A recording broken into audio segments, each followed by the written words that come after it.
Found out my cheating girlfriend has secret affairs with her boss and other male coworkers. So I dumped her. Then she started stalks my every move and begs for forgiveness. So I ghosted her and did this. I made a post regarding my last relationship when it was still active a few months ago, and I was directed to post here. So here it goes. Thanks to this disclaimer, this will be very long, and I kind of need it to recall some of the issues that have happened as I believe I've already started repressing them. If you need some reading material, here it is. Edit. I was advised to add how we met in a message. My ex and I met through mutual friends at Earth Day dinner. She was there with someone else. I was single. Later on, when she and I initially started dating, I remember we were in a downtown area where that man she was seeing worked, and my ex kept demanding we all go to the bar he worked at. She said outwardly to her friends, "I can't wait to see his face when I walk in with him." Me being him. What an upgrade, right? I 31. Male. Starting a relationship with my ex, 25 female. We'll call her N. In April of 2021. The relationship moved extremely fast, and N would tell me about how she prayed and begged for someone like me. Could see me being her husband, her last relationship, the one she wants to start a family with. Though fairly quickly in the relationship, within 1 to 2 months, if I ever brought her to her a concern like how something she said affected me, she argued. She would immediately start yelling at me and saying, "Well, have you ever stopped to consider that I might be stressed out?" And similar things to avoid talking about what I'd brought up. She would continue this as well as tell me that people who love each other just get over things like that because they know it doesn't mean anything. For the entirety of our relationship, I recall at one time she fell asleep at my house and woke up around 1 a.m. yelling at me that now she has to drive home and finish laundry before work the next day, and, "Why would you ask me to lie down with you?" Or one night where she did stay up at my house and in the morning immediately dumped a story onto me about how a coworker who no longer works at their job stalked her for months and made sexual advances towards her, as well as a multitude of other information. I told her it was a little unsettling to hear all of this, though I know she was the one who had gone through it, but that immediately after waking up was a hard time for me to receive this information. She became irate with me and told me she just won't talk to me about anything anymore since I don't give an F. And when I looked at her after hearing these things, she just yelled, "What the F are you looking at? Can I help you?" As the relationship progressed, I also let her know I was uncomfortable with her male boss texting her at 11 p.m., 12 a.m. randomly while he was drinking. I thought it was disrespectful, and we had a short talk about it as she said she was also uncomfortable with it but didn't want to make any waves at work. She said that if you don't fit in this job, they fire you.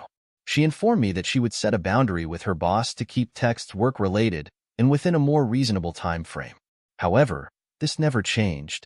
Approximately 1 month later, we had another talk and flate over the same issue, and told me that she only ever uses one-word responses to end the conversation, but she isn't going to tell her boss anything about not texting her anymore because she isn't going to hurt her chances of moving up in the company. Eventually, we talked about this a bit more and then showed me the text messages between her and her boss. And I saw that they actually talk quite often, sending long paragraphs of messages to one another about their home lives, issues with relationships, housing and family problems, as well as in sending her boss pictures of her and her little sister try-on prom dresses when it took her sister shopping, and told me she knew the context of their conversation wasn't right and that she'd been dishonest with me about them.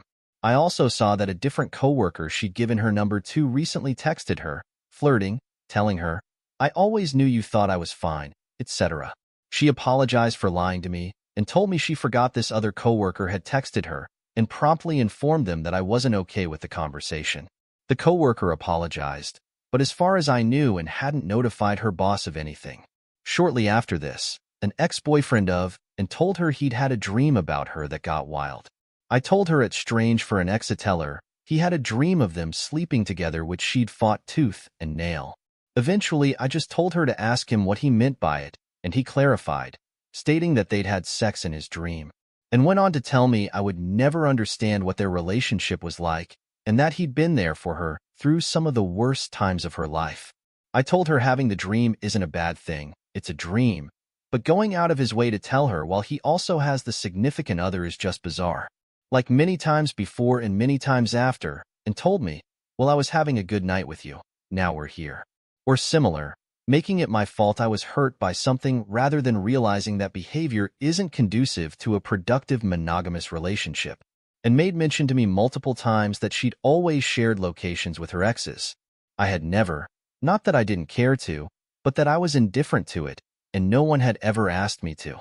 And visited a shop one day, and on her way back, called me to tell me that she was almost in a really bad traffic crash where she may have been critically injured. She told me she wasn't sure that she would have been able to call me or talk to me if she'd been injured or died. I told her, I think we should share locations. If you ever get hurt, I can just come to you ASAP. She agreed, and we shared locations for a short time. However, this led to the behavior I was worried about by sharing locations, like checking it periodically without good reason. So I checked her location one time around 10 a.m. I worked 5 a.m. to 1 p.m. She worked 9 a.m. to 5 p.m. Since she disappeared through text the night before or fairly early, her location was turned off, but it hadn't stopped being shared with me. I brought this up to her later in the day and she said that's odd, try it again, and it was back on. My gut told me she just turned off location services. I had to Google how this worked, but I chose to believe her. A few days later, I brought it up again and told her I was sorry for assuming she was lying to me and that she turned off her location. I had issues and trauma from my last relationship where I was cheated on and lied to repeatedly, and I'm working to fix that, and so I choose to trust you. And gut news that she was going to be unable to stay in the house she'd been in due to family issues around May of 2021. Through news of this, as well as her sick grandmother and other family affairs, I had been an outlet for her to vent to and bounce ideas off of. Eventually, I suggested we find a place to move in together to give her some peace of mind on the home front. We eventually did move in together in September of 2021. However, slightly before this, I'd become a bit paranoid due to the conflict and lying I'd been experiencing from her, and I did go through her phone. I'm not saying this is okay behavior by any means. I just felt there was a catalyst. I found numerous videos and pictures of her sleeping with another man, as well as her naked with another female. She's bisexual, as well as videos that she and I have made. I brought up to her that I had concerns that she still had media on her phone with other people, and she told me, I think I have one video. I just haven't gone into my hidden photos since so long. Except we've made media and she's referenced watching it over. But I'll take a look. She checked and told me, okay, I found it. It was just one video and I deleted it. I told her I knew she was lying to me and why, that I'd gone into her phone. She got very upset with me for going through her phone and yelled a bit, though I continued to address the videos and photos. I asked if she deleted the photos of her and the other female as well, and she eventually said, no, I like them. I'm the only one who has them. To which I had nothing to say. I couldn't understand why someone in a committed relationship would choose to keep naked media from past relationships or flings. I used this opportunity to ask again as she turned her location off when I thought she did before. She said, no, absolutely not. I told her, and don't lie to my face right now. She laughed, then admitted she did turn it off. Her reasoning was that she didn't want me to be upset that she was late to work that day. I asked her why she would even feel that way, and she had no response, just saying it was a stupid thing to do and worry about, and she knows that. She eventually deleted the media and apologized for lying about her location sharing. We moved in together in September of 2021 through February of 2022. We had a few fights during this time over small things and a few over big things. One of the bigger fights was in response to me telling her again that her words upset me as she said something hurtful around late October, November. She told me, oh, I don't really give an F. I've been drinking. I was gonna have a good night. I don't give a crap. I kind of lost it at this point. I didn't understand how somebody could be so indifferent to their significant other's feelings, especially considering I dropped everything I was doing to listen to her whenever she had to vent. Or if she had a concern, my first response was to say, okay, how can I fix this? And then promptly fix it. This night, I forcefully slid a previously lit candle across our dresser, causing the wax to spill out. I ripped my dock charger for Apple products off the wall and threw it on the ground. I didn't know what to do anymore. Then got off the bed yelling at me, shoved me into the dresser, hit me in the chest, and then started scraping wax off the dresser with a knife, followed by pointing the knife at my face while she yelled at me. We argued for hours about how I felt like there was no respect for how I felt in the relationship up until this point, and she fired back by making personal attacks against me. I slept in a separate room for the night, and we talked about it the next day. There's not much to say about it except we kind of tried to forget it happened aside from her telling me after we talked about it that the fact I wanted to hit back. Since enough about our relationship, I'm guessing she decided to ignore the fact she'd already shoved and hit me as well as pointed a knife at me. And would occasionally go out with a friend of hers, we'll call her T. Though every time the two would hang out, T would attempt to hook up with men at the bar, get the numbers, try to hook up with the coworker on a work trip to Texas, etc. T was in a committed relationship with her living boyfriend, L, of 4 years. I told N, I thought this behavior was severely wrong, and I was uncomfortable with how comfortable T was in confiding in N about it. One night, N went out with T and said she'd been done around at 1:30 a.m., but when I got up and left her work at 4:30 a.m., N was still not home. We talked about how I thought this was disrespectful to the relationship, and then N seems to have issues setting boundaries with people. A woman N was previously intimate with, C, started a group chat between N and her friend, H. C sent nude photos of herself to the group chat because she wanted H and Ann to make her feel better about herself. H sent nude photos as well, though Ann told me she didn't send anything and thought the entire chat itself was uncomfortable and weird, poking fun at her friend, H, for sending photos. I found out by a slip of the tongue by H at a group dinner shortly after our conversation that N did indeed send nude photos back to the group chat, just using her hand to cover her breasts. N was very upset with H for giving out this information, but told me it shouldn't be a big deal even if she was previously intimate with C. N and I went to a concert with a friend, K, and NK used to go to shows all the time and hook up with guys in bands. One of the bands playing at this show is a band where the frontmen, N, had shared DMs on Twitter previously and seemed to be very into one another. As it was tradition for N and K to go backstage at shows and meet the band guys, I let N know that I wasn't comfortable with that, especially given her history with this frontman. After this band played, N and K went to the bathroom, but were gone for over 30 minutes. I found the two of them at an upstairs bar for the venue and eventually learned that they did go backstage. I was upset with N, but K tried to defuse the situation by telling me K, drug, and backstage should look for cocaine.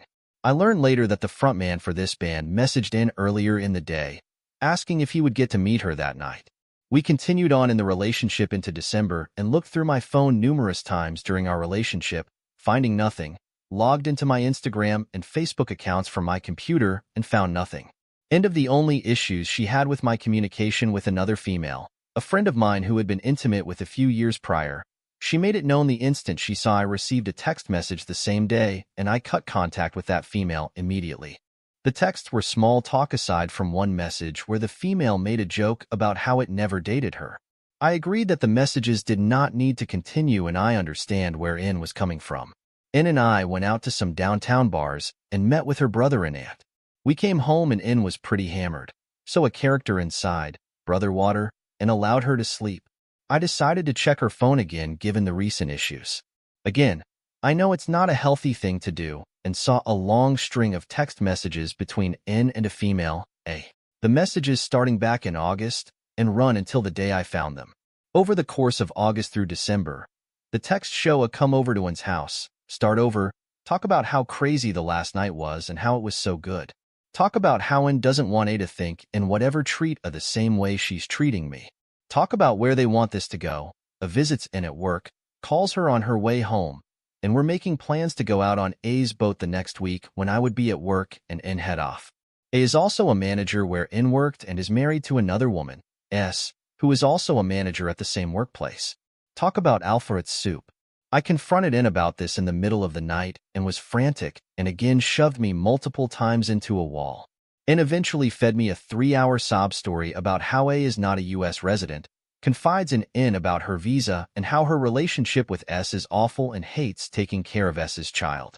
It was different because we're both women, there's no moving parts. And finally, after the two of us were so exhausted from the conversation, we went to bed. I messaged S on Facebook showing her the text and letting her know her wife was cheating with my girlfriend. This told me that even though the name was the same, the number isn't. This prompted me to talk with N again, who agreed to show me the number behind the name with the text, but wouldn't do it. I found out the person she was actually texting the whole time was a male by the name of W, who she'd been sleeping with right before she and I got together. She told me she and W only drank a bottle of wine, smoked, and made out in a hot tub, which I believe none of, and also told me she's cheated in every relationship she's ever been in, and told me that W is the biggest mistake she's ever made in her entire life, and that she would do anything to keep our relationship. She told me she continued pursuing W because his family makes good money, and so does he. He's easy to control because he doesn't question anything N does, and then if N ever ended up pregnant by W, his family would pay for everything for her, and she wouldn't have to work.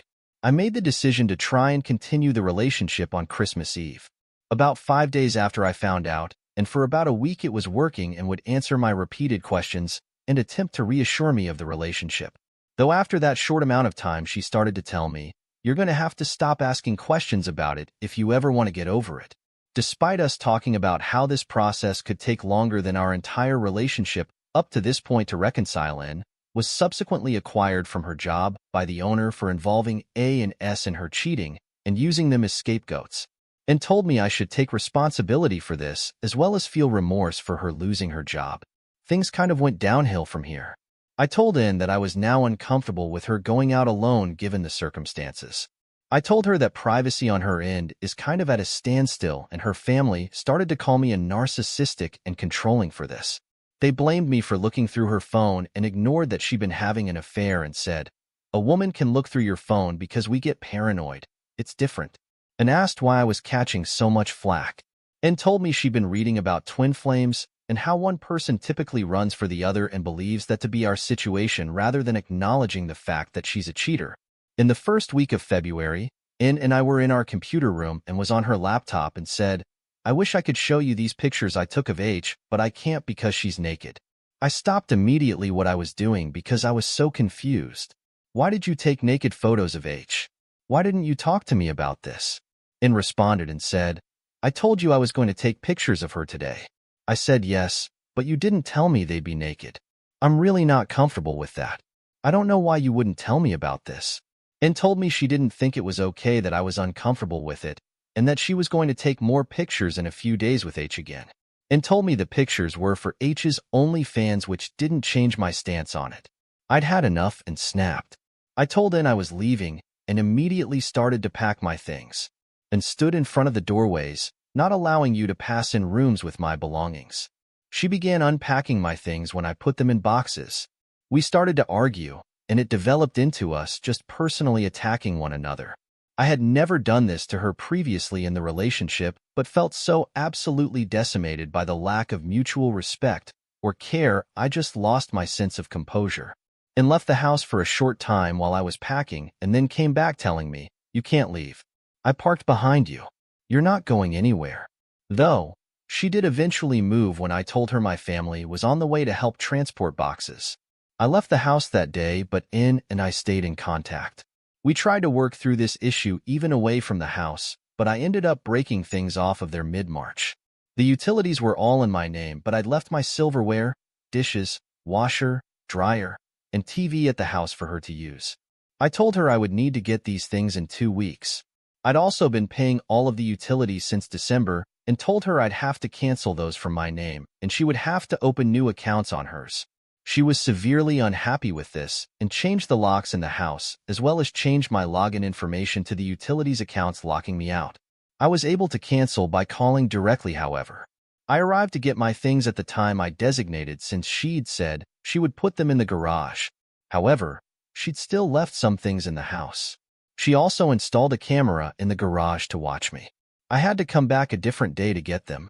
I started my stages of grief likely after I'd found out she cheated and hit denial right then. After I left the house, I think I went through anger when I told her I was getting my things and canceling utilities. Depression set it shortly after, and I reached back out to her and asked her to come over. I was a complete wreck. I bawled my eyes out for 2 hours and vented a bit, telling her that I trusted her. I also started bargaining and asked if she'd been with anyone else already. She'd started new work at a bar and said a girl followed her into the bathroom and pushed her against the stall, making out with her, and sticking her hand down N's pants. I can't imagine this wasn't prompted by N, as otherwise it'd be sexual assault. I also asked about W, to which N lied. She stated W approached her at the gym recently to say hi. I didn't understand this because I told W I found out about their affair in December. I needed to instantly block both me and I had N block W. There should be no reason for W to approach N unless something had changed. N lied a few times while we talked about this, but eventually told me she'd unblocked him on Instagram, and they had a long conversation in the gym parking lot. I asked why she'd unblocked someone who she felt was the biggest mistake of her entire life, and she said why not? I understand that N had no loyalty to me during this time, but I was confused why she was doing these things, as even after our relationship ended a couple weeks prior, she told me she wants no one else but me and will do anything she can to be better for me. We stayed in touch for another week or two up until Easter Sunday. We would plan for me to come over the Thursday prior, April 14th, and I did. I stayed the night. We had sex. We made dinner. She called me all the same pet names, and she told me that she loved me. I left Friday morning, and she headed to work that night. Saturday night, and worked a double shift at her bar, and asked me to make sure she got in her house safely. I worked night shift law enforcement officer in the city she lives in, and I told her I couldn't as I was dealing with a case at the time. We talked to Sunday shortly, and while I had extra time on shift, I drove by the house to say hi. I saw a truck back into her driveway with all the lights in the house off except her bedroom LEDs. I was devastated for a second time. I texted and called her, but she didn't answer. I continued my shift and drove by one more time at the end of it to see if the truck left, but it seems the driver stayed the night. I went home and left to end a voicemail about how she continuously hurts me and not to contact me again unless it's to own up to what she's done. N contacted me the next day at 8 p.m. by text to tell me I apparently didn't love her. We're not together anymore, so why do I care? I was using her, and I'm the one that left because she cheated, and she doesn't care what I say anymore. I told to end F off and blocked her. My reason for posting this is multifaceted. I want to remember everything she did to hurt me because I don't want to ignore the signs and someone else in the future, though I know I'm still forgetting some incidents. I want to hold people accountable for their actions and not to give them chance after chance. I want to help to understand all the feelings I have right now because I still feel like I miss her. I still feel like I want to reach out. I still feel like I want to see her, but I know it's because of trauma bonding or familiarity. I have such a hard time holding an appetite, doing anything I cared about before, communicating with friends. I feel extremely depressed constantly. I have a hard time focusing on tasks. I keep wondering what she's doing and if she's thinking about me. I keep wondering if I did something wrong, but I want to be honest. While I did lose my cool, sometimes I legitimately did everything I possibly could for N. I listened. I offered help when asked. I took over tasks when she became frustrated. I sold and traded vehicles to have a better commuter vehicle for us to use on road trips, even making sure it was manual and turboed so she'd enjoy it as she was a car girl growing up. I chased down someone that stole her phone on a vacation trip and got all of her information back and kept her safe while doing it. I think you should provide everything you can for your significant other because you, ideally, chose each other to do life with. It is so hard to forget about someone who continuously told you that you were their end goal, their husband, their life, the father of their future children, who painted an idea to you that the two of you were supposed to be infinity for each other, and then lied to you at every single turn and cheated constantly and then blamed it on you. Someone who told you, you made it, you got the job you wanted, the truck you wanted, and you're leaving me, when you couldn't deal with the cheating anymore. I want to see a therapist, but my insurance doesn't kick in until July, and I don't have the money to spare out of pocket right now. I just felt really, really hurt and lost. Edit. I do have a friend I was able to talk to about this. He has been very supportive, and I don't know how I'd have survived without it. I just get very down on myself regardless. Edit. I forgot to mention that after I left and blocked her, she'd started making anonymous Instagram accounts to view my page. When we talked again before Easter Sunday, I made mention of this to her. She told me, "I don't even know why you bother blocking them. Do you have any idea how many emails I have? I'm just going to make more. Though, I can't keep watching your stories. That's easier for you to find.